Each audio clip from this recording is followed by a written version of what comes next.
แม่ห้าบ่อันนี้แมทแท็กใหม่เนาะแท็กใหม่ดิยังไม่อีกน้องแมทจังแมท5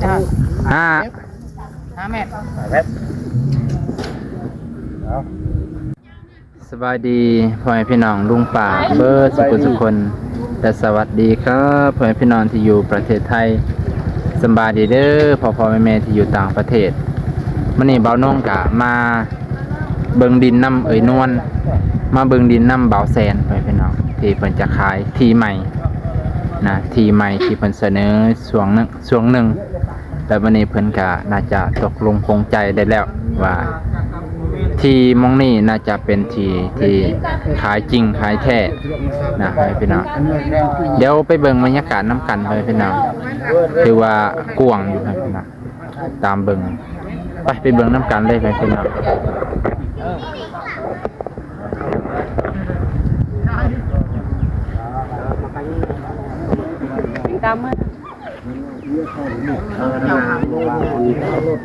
นี่ก็อายเพิ่นมาหอดแล้วสบายดีไอ้มองได้บัดนี่ว่าให้ยับตื่นยับเข้าขึ้นอีกตัวนึงทางรถขึ้นเข้าว่าลงยับเขามันก็ห้อมอีกแล้วบัดนี้เนาะ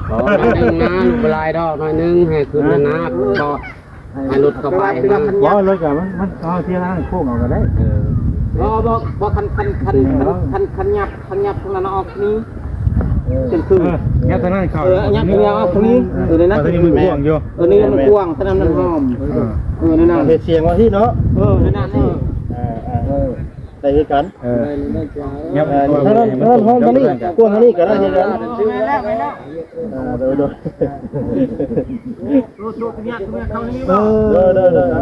นี่อ๋อเขากับแวะเขาหันมันกันแล้วใครกงยมตรงนั้นว่ะนั่นมานี่ต่อไปนี่ไปเอานี่ไปต่อซื้อทำไมเอาเสื้อนิ่งบ่สิวันขอบมันนะเอาเสื้อครึ่งแล้วถึงพูดสิมันอย่างนั้นถึงพูดไม่น้ำล้างบัดอาจจะดูว่าเข็มชุดนี้จังแม่นะราคาในเท่าใดไอ้ราคาเพิ่นมา6 ล้านบ่เนาะโอ้สปอน6 ล้านแต่บ่ฮู้ว่าพอจะขึ้นราคาบ่มื้อนี้โยอาเดิมบ่พอมื้อนี้มันแล้วล้านเนาะ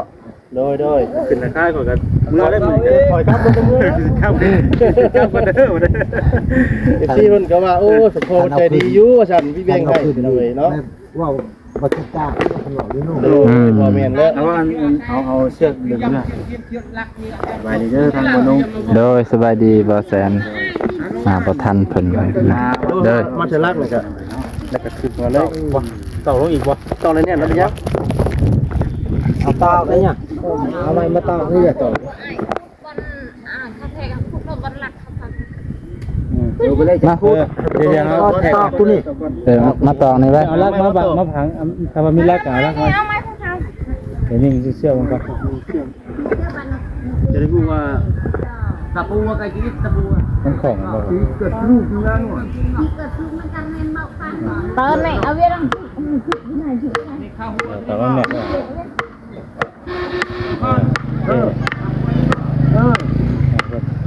นิ่งเชื่อมันก่อน5 เมตรเอาเลยได้บ่คือของวันคือว่าต้องโพสตัวนี้ก่อนตัวนี้ก่อนโพสตัวนี้โพสก่อนแน่นบ่มันก็มันบ่ถึงทางบ่เดี๋ยวนั้นมันออกบ่ถึงนั้นออกบ่ถึงในมันบ่ถึงแล้วบัดนี้มันคืนก่อนเนาะมันคืนออกก่อนตั้งมัด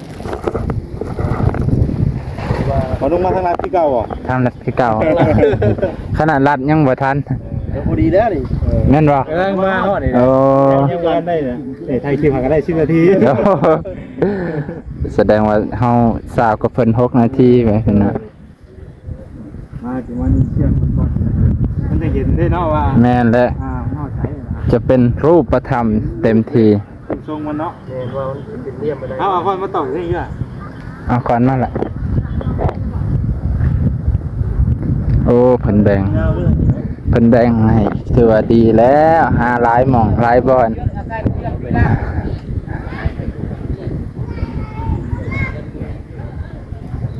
กลัวตอนนี้ฮอดพวกยุคพวกบ่บัดเนี่ยบ่ต้นเดี๋ยวมาตอบกันขึ้นก็ได้บ่เดี๋ยวมันก็กูเด้อพอละเก่งเลยพ่ออย่ายังมาคุดลักบ่วัดให้ได้คุดลักเตตัวนี้ได้เจตัวนั้น15ลัก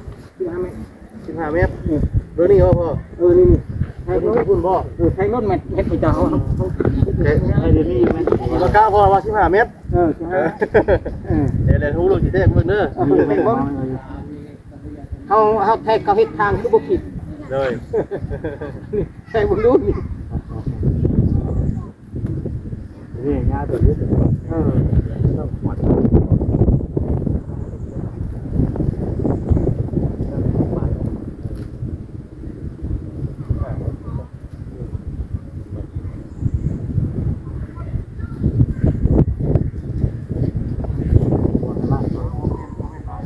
นั่นป่ะ บ้านนั่นน่ะ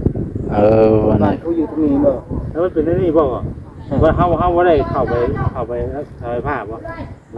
นั่นไทยกบอันนี้เขาไทยกบเจหัวตรงนั้นโลดแล้วเจหัวตรงนั้นผมยังบ่เลยบ่นะไม่สิได้บ่แต่ก่อนมาคันไปเจเถอะเด้เสาใหญ่ๆนั่นเด้นั่นแหละเสาใหญ่ต้นมังย่อม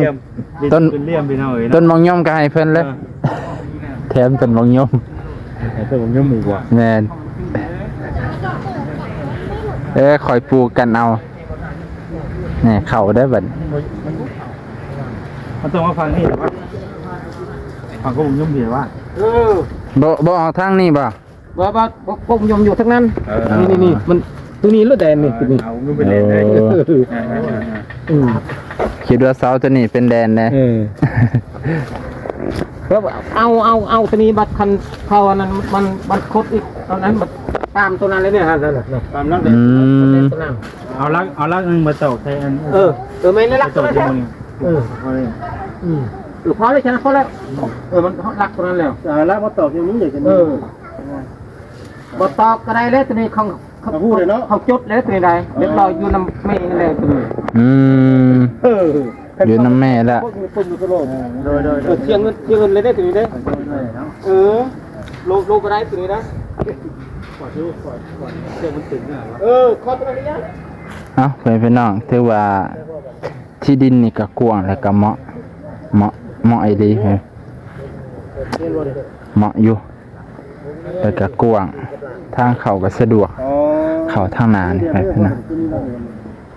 มีลักแดนกับเรือนหลังนี้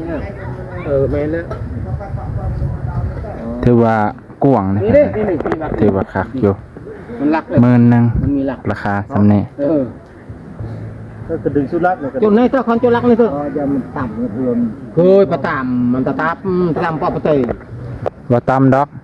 มันมีแล้วเพราะว่าทางพุ่นมันเบี้ยวลงเด้ทางพุ่นมันลงมันเสลียงเอาลักเลยบ่จะง่ายเนาะเอาลักแล้วมันง่ายของเขาเอานี่ลักเป็นลักเรียนเลยของเขาแทกเชื่อเงินเลยสิได้ถึกแล้วนี่ต่อนะเกี่ยวเลยมึงมีไม้บ้างล่ะไม้มาซักสร้างลักเนี่ยเกี่ยวเอาฟืนอายได้ครับได้นั่นน่ะชื่อแล้วมันเสียนั่นบ่ขอให้เลยขอนี่เอาหลักก่อน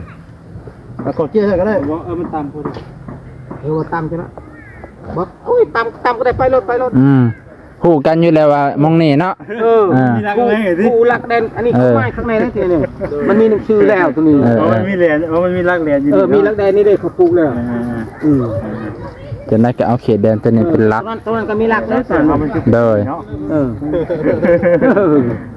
ของตัวนั้นก็ลักตัวนี้ก็ลักเลยโดยถือทางนั้นไม่ได้มีลักไปทางนั้นบ่มีเขาทางไม้ตัวนั้นอันไหนนี่ทุกตะเลยแต่ว่านั้นลักไงที่ไหนลักแลกแดนนี่เจาะเจอต่างตะน้องตัวบินป้ากันใส่จะไรไปเตะคันเอาอยู่พุ่นมองนี่ก็สิบ่มีเจ้าของเข้ามาดิมันสิวาง เจ้าได้เชียงเงินตัวนั้น เออ อันนี้มันเรียบร้อยแล้ว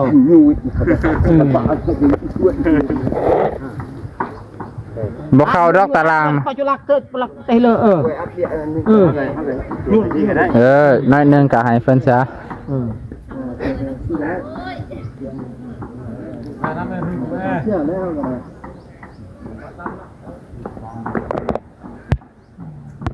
เขามีเขาไม้ข้างในเลย แม่นเลยเข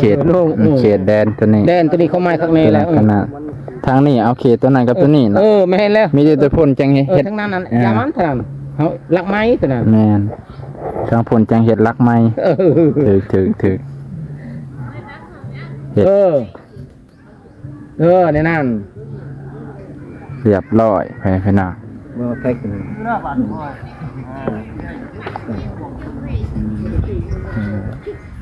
อืม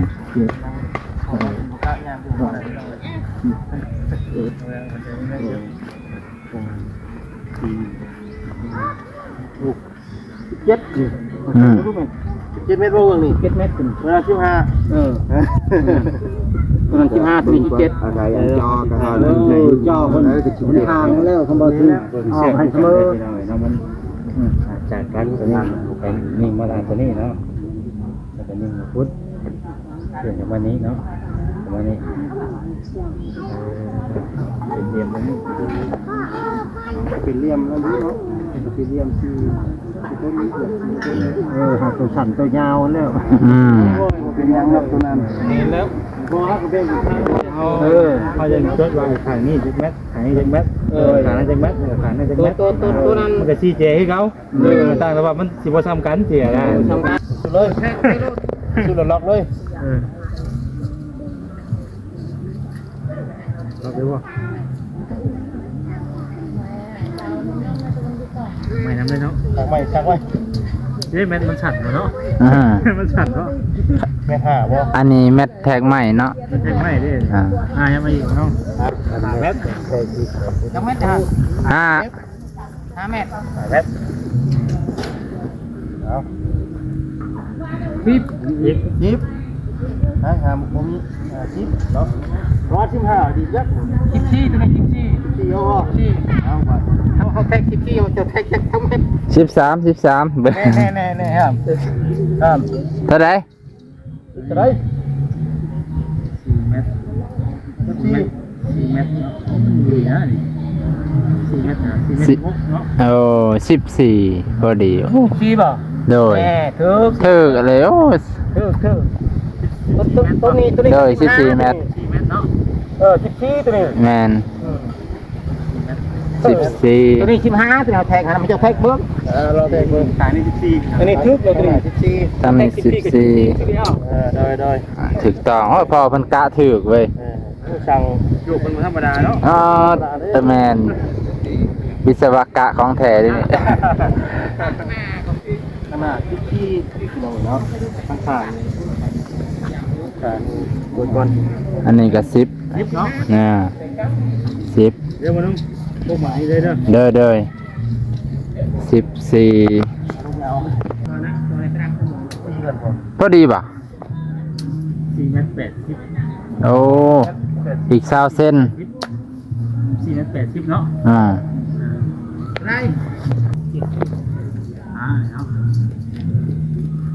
ฮะ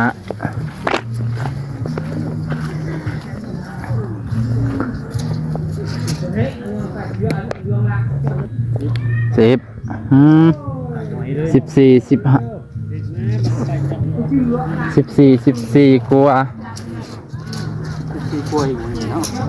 ตัวนี้ก็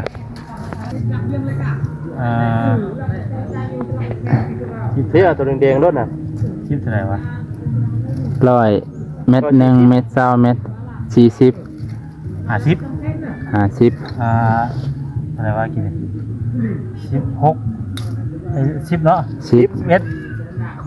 11 เม็ดแมนเนาะโดย11 เม็ด11 เม็ด50ฝั่งนี้ทางนี้เพิ่นว่า17เพิ่นพี่น้องสิถือตามเพิ่นบ่เพิ่นโย17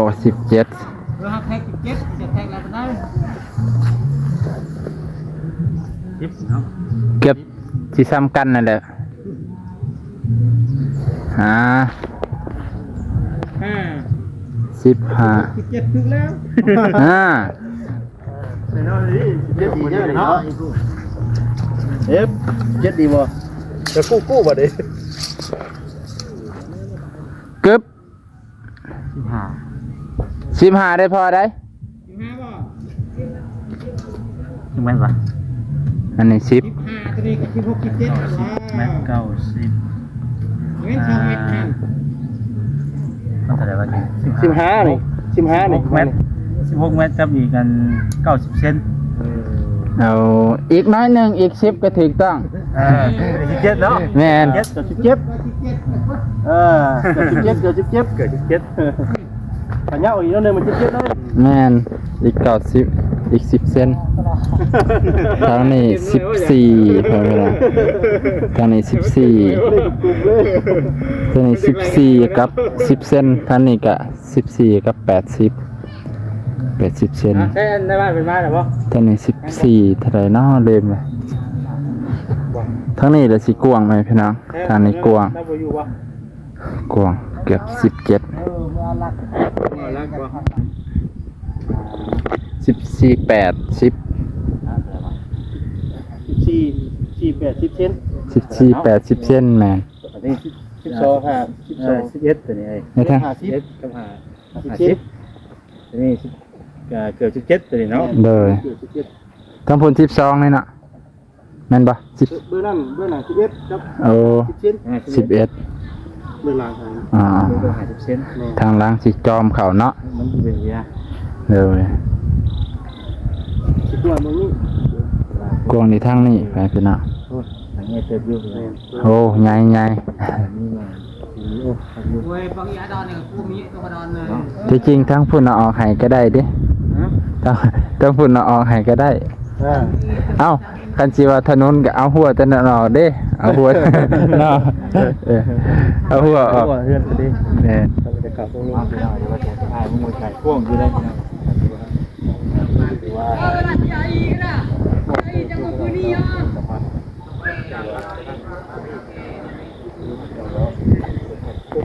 ถือว่าหลายอยู่ให้พี่น้องดิสิถามความผู้เคยซื้อ การที่กัน นะบ่าวน้องกับบ่เคยซื้อขายจักเทื่อแบบนี้เป็นเทื่อแรกที่มาเมืองมาเห็นอันนี้ก็คือที่ดินที่จะซื้อให้พี่เอนวล ถ่ายแล้วกัน14เมตรครับติดตามเรื่องต่อไป เอาไปพี่น้องก็สิจบเพียงเท่านี้ก่อนมื้อนี้ก็ถือว่าโดย ถ่ายทั้งในบ้านมาก็จังเฮ็ดไปที่ไทยกันเนาะ ตอนนี้ก็บ่ายหนึ่งพอดีเลยบ่ายหนึ่งพอดีฐานในบ้านมาเส้นไห้มาหับผู้น้ำกันไว้พี่น้องขอบมกขอบใจขอบพระคุณไปน้องลุงป่าเบิดสุขุสุขคนรอติดตามตอนต่อไปว่าเพิ่นสิเฮ็ดจังไดต่อเนาะแต่ว่ามื้อนี้ก็ได้ที่ดินเรียบร้อยนะหลังจากที่เฮาหาหลายหม่องหลายบอนก็บ่ได้พี่น้องได้หม่องนี้ถือว่าดีเพิ่นก็แบ่งขายให้